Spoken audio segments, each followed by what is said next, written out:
Orang yang benar-benar cerdas itu bukan hafalan. Kamu mungkin pernah dengar seseorang dibilang pintar karena bisa menghafal banyak fakta, jago matematika, atau menang kuis trivia.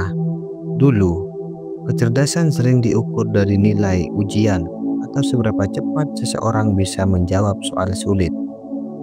Tapi mari jujur, apa gunanya tahu tanggal perang dunia kalau kamu gak bisa menyelesaikan konflik kecil di hidupmu sendiri? Definisi kecerdasan yang baru itu lebih luas dan lebih relevan. Ini bukan soal seberapa banyak yang kamu tahu, tapi seberapa baik kamu menggunakan apa yang kamu tahu. Orang cerdas bisa mendengarkan. Mereka mau mengakui ketika salah, terbuka untuk belajar, dan bisa melihat berbagai sudut pandang tanpa langsung menghakimi.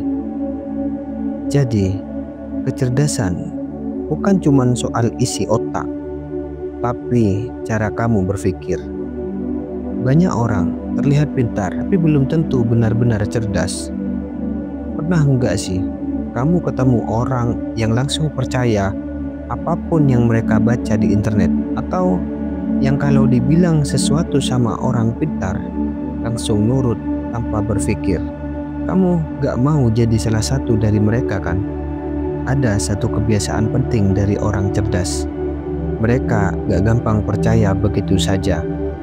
Mereka mempertanyakan, mereka memastikan bahwa yang mereka yakini memang masuk akal.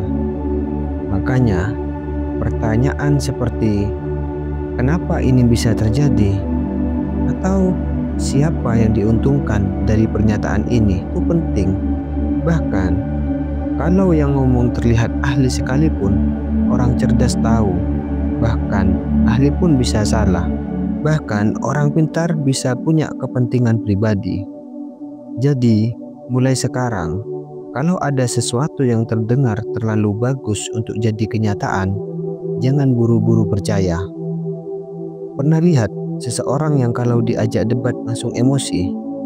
Atau yang kalau ada masalah langsung panik dan ambil keputusan tanpa pikir panjang? Itu bukan tanda kecerdasan, itu refleks tanpa filter. Orang cerdas tahu bahwa gak semua hal butuh reaksi instan. Kadang, jeda adalah senjata terbaik. Ketika kamu menunda respon, kamu memberi waktu buat diri sendiri berpikir, ini penting enggak sih? Perlu ditanggapi atau lebih baik diam? Dan yang paling krusial, apa dampaknya dari keputusan ini? Kebanyakan orang terlalu cepat bereaksi, langsung defensif. Padahal, kalau mereka mau sedikit menahan diri, mereka bisa melihat sudut pandang yang sebelumnya gak kelihatan. Jadi, lain kali, kalau kamu tergoda untuk langsung bereaksi, coba tarik nafas. Hitung sampai 3. Kalau jeda beberapa detik bisa jadi pembeda antara menyesal dan bersyukur. Pernah nggak kamu ketemu orang yang kayaknya selalu bisa membaca situasi, yang selalu tahu tren lebih dulu? Itu bukan kebetulan, itu kemampuan melihat pola. Salah satu tanda kecerdasan yang paling sering diremehkan. Orang cerdas bisa menghubungkan titik-titik yang gak kelihatan. Mereka bisa melihat pola dari kejadian kecil yang berulang, dari perilaku manusia, tren bisnis, sampai rutinitas sehari-hari. Mereka sadar bahwa ada pola dalam cara orang berbohong, entah dari bahasa tubuh, nada suara, atau pilihan kata. Mereka bisa mengantisipasi perubahan ekonomi karena mereka belajar dari pola masa lalu. Masalahnya, banyak orang hidup dengan autopilot. Mereka melihat, tapi gak mengamati. Mereka ada di tengah dunia yang penuh pola, tapi gak pernah melatih diri buat mengenalinya. Kalau kamu mau meningkatkan kecerdasanmu, coba mulai perhatikan pola di sekitarmu. Apa yang sering terjadi sebelum seseorang marah? Apa yang biasanya terjadi sebelum tren viral muncul? Kenapa kesalahan yang sama bisa terulang terus? Orang yang bisa menjawab itu bukan cuma pintar, mereka cerdas. Karena kecerdasan sejati bukan soal seberapa banyak kamu tahu, tapi seberapa siap kamu mengubah pandangan ketika kamu tahu hal baru. Orang cerdas itu seperti air, gak kaku. Mereka beradaptasi. Mereka gak takut mengakui bahwa mereka pernah salah. Kapan terakhir kali kamu mengubah pendapat karena menemukan fakta baru? Kalau jawabannya gak pernah atau udah lama banget, mungkin saatnya melatih fleksibilitas berpikirmu. Ingat, yang paling pintar itu bukan yang tahu segalanya, tapi yang paling cepat belajar dari kenyataan. Orang sering berpikir kecerdasan itu soal logika, angka, atau hafalan rumus. Tapi coba pikir, apa gunanya jadi jenius kalau gak bisa berkomunikasi dengan baik? Apa gunanya IQ setinggi Einstein kalau setiap debat bikin orang sebel?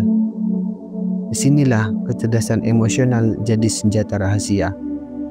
Kecerdasan emosional itu soal bagaimana kamu memahami, mengelola, dan merespon emosi. Baik emosi sendiri maupun emosi orang lain.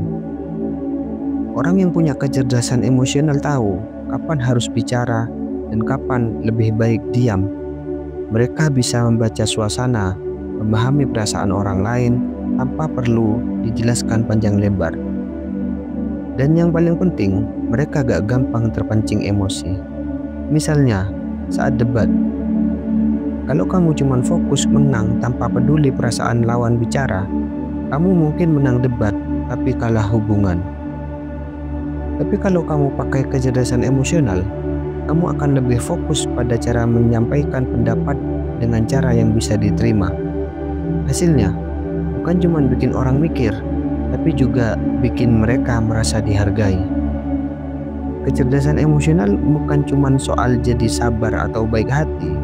Ini soal strategi, soal bagaimana kamu bisa membuat orang benar-benar mendengarkanmu. Ingat, orang gak akan peduli seberapa pintar kamu, sampai mereka tahu seberapa peduli kamu. Orang paling cerdas di dunia bukan yang selalu merasa paling pintar, tapi yang sadar bahwa masih banyak yang belum mereka ketahui. Mereka terus belajar, terus bertanya, terbuka dengan sudut pandang orang lain. Mereka tahu bahwa kesadaran diri adalah inti dari kecerdasan. Karena seringkali masalah dalam hidup kita bukan karena kita kurang pintar, tapi karena kita kurang sadar. Coba renungkan, apa pelajaran terbesar yang pernah mengubah cara kamu melihat dunia? Kalau kamu bisa menjawab itu dengan jujur, selamat, kamu lebih cerdas dari yang kamu kira. Jangan lupa klik tombol like, subscribe, dan tulis komentarmu di bawah. Kami sangat menghargai setiap dukungan dari kalian. Semoga hari-harimu menyenangkan dan sampai jumpa di video selanjutnya. Salam pria sejati.